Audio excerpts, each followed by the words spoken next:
Two cultures uniting the royal family in modern Britain. This was a moment that captivated the world and some corners of the internet. Mock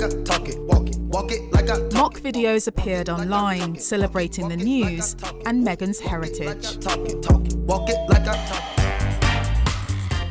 I've come to Coventry, my home city, and the birthplace of two-tone music, which promoted a black and white unite stance during the 80s. One of its leading faces was Pauline Black from The Selector.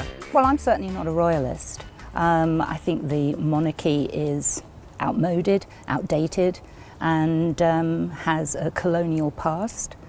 And here is a young black woman who's about to marry into the royal family. How she will change it, I don't know. But I think that she will probably be given a fairly difficult ride, and she might find that she's bitten off a little bit more than she can chew. I hope not. So why does Meghan's ethnicity resonate with some Black Britons? I don't think it is a real hair. You think so? Yeah. Heslins was the first African-Caribbean hair salon in Coventry, and here Meghan is a fascination for the clients. So it's nice to see the royal family accepting someone of black heritage into the family. So I don't think her being there specifically is going to change how they run and the procedures and things that they do on a day-to-day basis. Do I think that it changes the face of them and makes people from outside of England look at us differently? Yes, I do. What do you think it says for relations in Black Britain, or in Britain at all? I actually like the monarchy. I think they're very good for the country, and I think with Meghan coming into the royal family, I think it's just a reflection of society. So it's like to see her dress and how the hair's going to be. Yeah. I'm sorry she didn't call on me to do her hair, but you know. Thousands of Jamaicans give a warm welcome to Her Majesty the Queen. The relationship between Britain and the Commonwealth is a complex one. Jamaica, which gained independence in 1962, is one of several islands that's flirted with the idea of removing the Queen as head of state, severing its colonial ties for good.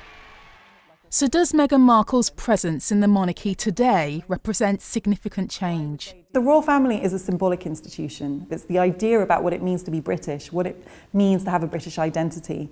And having a woman who is visibly of African heritage, who talks about that heritage, in a senior visible position in the royal family, certainly changes the symbolism around it. And I think for someone like me growing up, had there been someone like her in the royal family at that level, it would have changed my relationship with Britishness and made it that much easier for me to understand that I can be black and British, and that the two things are not fundamentally in conflict. Questions around identity in Britain have resurfaced following the controversy around the Windrush generation, but Meghan's identity could be seen as a bridge. Her culture that she has from her mother is in her father's culture is in her, and she's going to bring that. She's going to bring that to Harry, she's going to bring it to the royal family. And to me, I think they're willing to accept it. Otherwise, the Queen would never have allowed this marriage to go ahead. For some people, Harry and Meghan's marriage is not simply challenging royal tradition. It's a love story reflecting a more modern British society. Colleen Harris, BBC News.